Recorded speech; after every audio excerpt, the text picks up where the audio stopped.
இன்றைய நற்செய்தி லூக்கா நற்செய்தி அதிகாரம் 24 இறை வார்த்தைகள் 13 முதல் 35 வரை.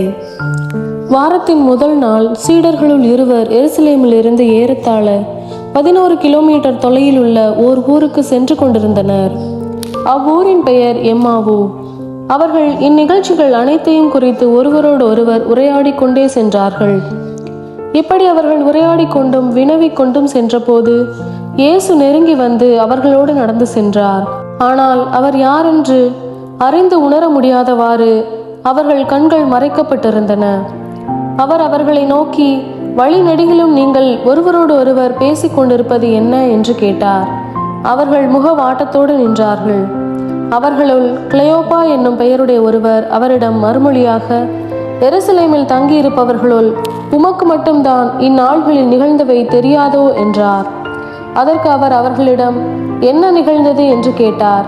அவர்கள் அவரிடம், நாசரேத்து இயேசுவை பற்றியே தான் பேசுகின்றோம். அவர் கடவுளுக்கும் மக்கள் எல்லாருக்கும் முன்பாக சொல்லிலும் செயலிலும் வல்ல இறைவாக்கினராக திகழ்ந்தார். அவர் இஸ்ரேலை மீட்கப் போகிறார் என்று நாங்கள் எதிர்பார்த்திருந்தோம். ஆனால் தலைமை குருக்களும் ஆட்சியாளர்களும் அவருக்கு மரண தண்டனை விதித்து சிலுவையில் அறைந்தார்கள்.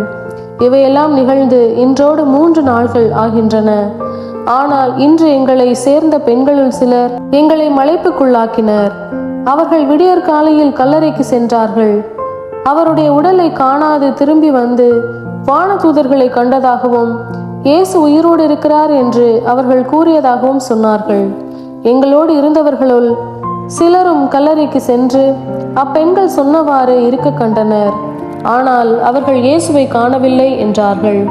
இயேசு அவர்களை நோக்கி, அறிவெளிகளே, இறைவாக்கினர்கள் உரைத்த எல்லாவற்றையும் நம்ப இயலாத மந்த உள்ளத்தினரே, மெசியா தாம் மாட்சியடைவதற்கு முன் இத்துன்பங்களை பட வேண்டுமல்லவா என்றார்.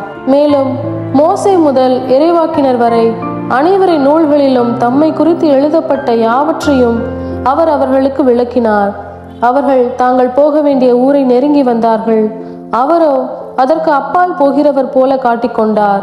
அவர்கள் அவரிடம், எங்களோடு தங்கும், ஏனெனில் மாலை நேரம் ஆயிற்று, பொழுது போயிற்று என்று கூறி கட்டாயப்படுத்தி அவரை இணங்க வைத்தார்கள். அவர் அங்கு தங்குமாறு அவர்களோடு சென்றார். அவர்களோடு அவர் பந்தியில் அமர்ந்திருந்த போது அப்பத்தை எடுத்து கடவுளை போற்றி பிட்டு அவர்களுக்கு கொடுத்தார். அப்போது அவர்கள் கண்கள் திறந்தன. அவர்களும் அவரை அடையாளம் கண்டு கொண்டார்கள். உடனே அவர் அவர்களிடமிருந்து மறைந்து போனார். அப்போது அவர்கள் ஒருவரை ஒருவர் நோக்கி, வழியிலே அவர் நம்மோடு பேசி மறைநூலை விளக்கும் போது நம் உள்ளம் பற்றி எரியவில்லையா என்று பேசிக்கொண்டார்கள். அந்நேரமே அவர்கள் புறப்பட்டு எருசலேமுக்கு திரும்பி போனார்கள். அங்கே 11 அவர்களோடு இருந்தவர்களும் குழுமி இருக்க கண்டார்கள். அங்கிருந்தவர்கள், ஆண்டவர் உண்மையாகவே உயிருடன் எழுப்பப்பட்டார், அவர் சீமோனுக்கு தோற்றம் அளித்துள்ளார் என்று சொன்னார்கள். அவர்கள் வழியில் நிகழ்ந்தவற்றையும் அவர் அப்பத்தை பிட்டு கொடுக்கும் போது அவரை கண்டுணர்ந்து கொண்டதையும் அங்கிருந்தவர்களுக்கு எடுத்துரைத்தார்கள். இது கிறிஸ்துவின் நற்செய்தி. கிறிஸ்துவே உமக்கு புகழ்.